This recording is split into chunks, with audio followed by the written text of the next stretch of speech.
ठरलं तर मग या मालिकेच्या येणाऱ्या भागामध्ये आता नागराजचं सगळं सत्य समोर आणणं प्रियाला जबरदस्त महागात पडणार असतं. म्हणजे प्रतिमाची प्रॉपर्टी नागराजने आपल्याकडून घेतले या एका कारणास्तव प्रियाने केलेलं कारस्थान जबरदस्त असतं. प्रियाने या सगळ्यामध्ये नागराजला अडकवण्यासाठी त्याला सगळ्यांच्या समोर म्हणजे रविराजांच्या समोर तो महिपतचा माणूस आहे, महिपतचे काळे धंदे सांभाळतोय हे समजवण्यासाठी किंवा हे दाखवण्यासाठी आणि दोन भावांच्यात भांडणं करण्यासाठी त्याला तिकडे कॅफेमध्ये बोलवलेलं असतं. पण कॅफेमध्ये घडलेला प्रकार भयानकच असतो. आपल्या अंगाशी येते म्हटल्यावरती आणि हे सगळं प्रियाने केलंय म्हटल्यावरती नागराज आता सगळं प्रियाचं भांडेफोड करतो. पुढचा मागचा कोणताही विचार न करता ज्या मुलीच्या सांगण्यावरून हे करतोयस ना, ती मुलगी मुळात तन्वी नाहीच आहे, ती साक्षीची साथीदार आहे, तीच महिपतची साथीदार आहे आणि तू माझ्यावरती आरोप करतोयस असं म्हणत चिडलेला नागराज रविराजांना सगळं सत्य अखेर सांगतो. आणि ही भांडेफोड झाल्यावरती रविराज काय करणार, प्रियाची भांडेफोड आता मात्र नागराजला पण कशी महागात पडणार हे या व्हिडिओमध्ये पाहू. या व्हिडिओ शेवटपर्यंत नक्की पहा. प्रियाने रविराजांच्या समोर नागराजचं सत्य आणल्यावरती रविराज म्हणतात आता त्याला मला जाब विचारायलाच पाहिजे. प्रिया म्हणते बाबा जर काकांनी मला इथे पाहिलं तुमच्यासोबत तर त्यांना असं वाटेल की मीच त्यांना जाब विचारण्यासाठी सांगत आहे तुम्हाला आणि मीच तुम्हाला भडकवलंय. आधीच त्यांचा माझ्यावरती खूप राग आहे. आत्ता जर मी इथे थांबले तर ते अजून मला उगाचच त्रास देतील आणि मला ना घरामधली भांडणं बघवत पण नाहीत. बाबा मी इथे नाही थांबत आहे, तुम्हाला जे बोलायचं आहे ते तुम्ही त्यांच्याशी बोलून घ्या पण मी नाही इथे थांबणार असं म्हणत प्रिया रविराजाला सांगते की मी इथून निघून जाते. मग रविराज म्हणतात ठीक आहे बाळा तुला जसं वाटेल तसं तू कर पण त्याला जाब विचारल्याशिवाय मी गप्प बसणार नाही. मग प्रिया आता लपून बसते. घडलेला प्रकार तिला पाहायचा असतो, नागराजची कशी काशी होते हे पण पाहायचं असतं.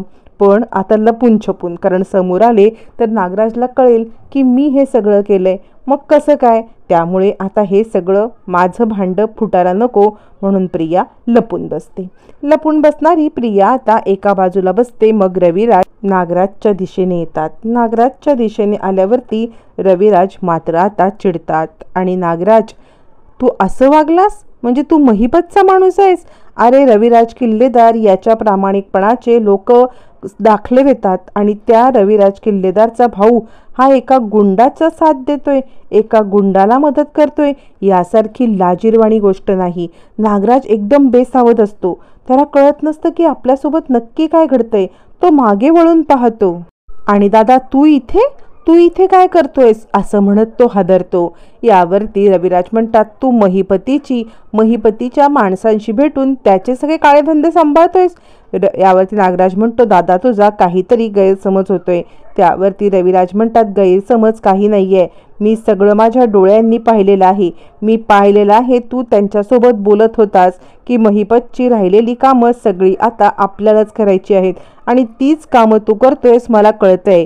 यावरती नागराज म्हणतो दादा तोंड सांभाळून बोल, तू मला गुंड बोलत आहेस. यावरती रविराज म्हणतो तोंड काय सांभाळायचं, जे सत्य माझ्या डोळ्यांनी मी पाहिलंय ना तेच सत्य फक्त मी बोलतोय, त्या उपर कोणतंही सत्य नाही आहे असं म्हणत आता मात्र इकडे रविराज चिडतात आणि नागराजची कॉलर धरतात. नागराज म्हणतो खबरदार दादा. तितक्यात तिथे त्याला प्रिया लपून बसलेली दिसते. मग नागराजला सगळं सत्य समजतं. नागराज विचार करतो अच्छा म्हणजे हे सगळं प्रियाचं कारस्थान आहे, तर प्रियाने या सगळ्यामध्ये आपल्याला अडकवण्यासाठी हे केलंय.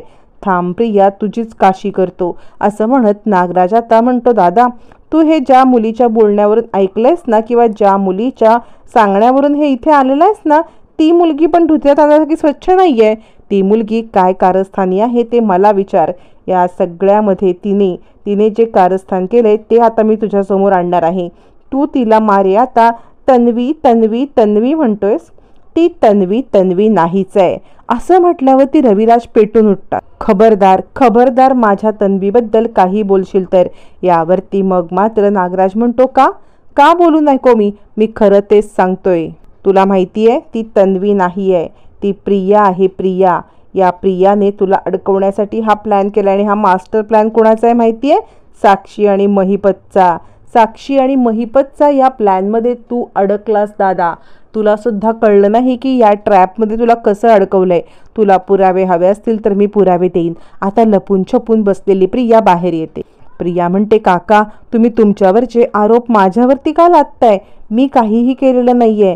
मी निर्दोष आहे. माझ्या बाबांचा माझ्यावरती पूर्णपणे विश्वास आहे. तुम्ही मला अडकवताय याच्यामध्ये. आता मी हे सहन करणार नाही. तुमचे सगळे काळेधंदे मला माहिती आहेत. तुम्ही महिपतला जाऊन भेटत होतात. महिपत आणि साक्षीसोबत तासनतास गप्पा मारत होतात. महिपत आणि साक्षीला या सल्ले देत होतात आणि या सगळ्यामध्ये माझं नाव घेताय. यावरती आता प्रिया आपल्याच तोंडून हे सगळं बोलून बसते. म्हणजे यामध्ये प्रिया पण अडकले हे हुशार वकील रविराजांना कळतं आणि ते म्हणतात, तुला कसं माहिती हे प्रिया? यावरती नागराज म्हणतो, तेच तर सांगतोय ना मी. यावरती प्रिया म्हणते, खबरदार काका, माझ्याबद्दल एक शब्द बोलाल तर. तुम्ही सगळ्यांनी मिळून हे कारस्थान केलंय. तुम्ही सगळ्यांनी मिळून मला तन्वी बनवलंय.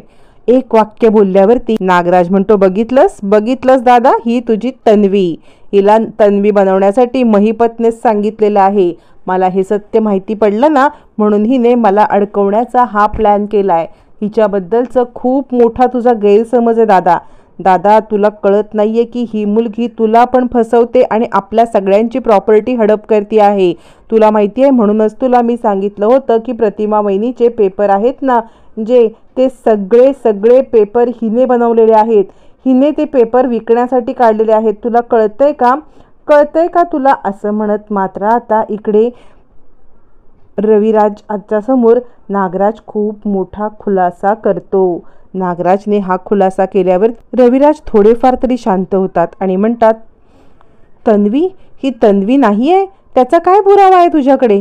यावरती नागराज म्हणतो, मी सांगतो ना, हिने ना गाठोड्या दुसऱ्या मुलीचं लपवलंय आणि ती मुलगी खरी तन्वी आहे. रविराज म्हणतात, कोण आहे मग खरी तन्वी? आता रविराज हतबल होतात आणि ते नागराजला म्हणतात, तुम्ही सगळे मिळून मला फसवताय. तन्वी नाही आहे ही. यावरती नागराज म्हणतो, बघ ना, तिच्या पायावरची खूण बघ. आता मात्र रविराजांच्या समोर हा सूर्य आणि हा जयेंद्र अशी परिस्थिती आलेली असते. रविराज प्रियाचा पाय बघण्यासाठी मागतात आणि प्रिया हादरते. प्रिया सांगते, माझ्यावरती तुम्ही अविश्वास दाखवताय. हिम्मत कशी झाली तुमची माझ्यावरती अविश्वास दाखवायची? मला पाय दाखवायचंच नाहीये. नागराज म्हणतो, बघितलंस हिची काळी करकुतद? हे सगळं हिचं कारस्थान आहे आणि म्हणून ही पाय दाखवायला घाबरते. का घाबरतेस? दाखव आता पाय. आता मात्र प्रियाचा पाय बघितल्यावर त्याच्यावरती बरोबर तुळशीपत्र गायब असतं आणि प्रिया अडकते. आता नागराजला अडकवणं प्रियाला महागात पडतं आणि महिपतीचा साक्षीदार म्हणून नागराज तर समोर येतोच, पण महिपतीची साक्षीदार, साक्षीला वाचवणारी आणि आपल्यासोबत खोट्या मुलीचं नाटक करणारी ही प्रिया आहे हे सत्य समजतं. जाणून घ्यायचं असतं ते फक्त इतकंच की खरी सायली म्हणजे खरी तन्वी कोण आहे. मग मात्र रविराज म्हणतात, बऱ्या बोलाने तुम्ही दोघांनी सांगा, माझी खरी मुलगी कुठे आहे? जिचं हे गाठोडा आहे ते कुठे आहे? नागराज म्हणतो, दादा, ते तुला सांगण्याचा मला काहीही हक्क नाही आहे, कारण तू न माझ्या नावावरती काही प्रॉपर्टी नाही केलीस. सगळी प्रॉपर्टी हिच्या नावावरती. तू ज्या वेळेला मला प्रॉपर्टी देशील त्यावेळेलाच तुला सांगेन की कोण आहे तुझी मुलगी ते. असं म्हणत आता नागराज पलटी मारतो. रविराज म्हणतात, तू इतका पलटशील मला खरंच वाटलं नव्हतं. नागराज म्हणतो, दादा, तू तरी इतका बदलशील मला कुठे वाटलं होतं?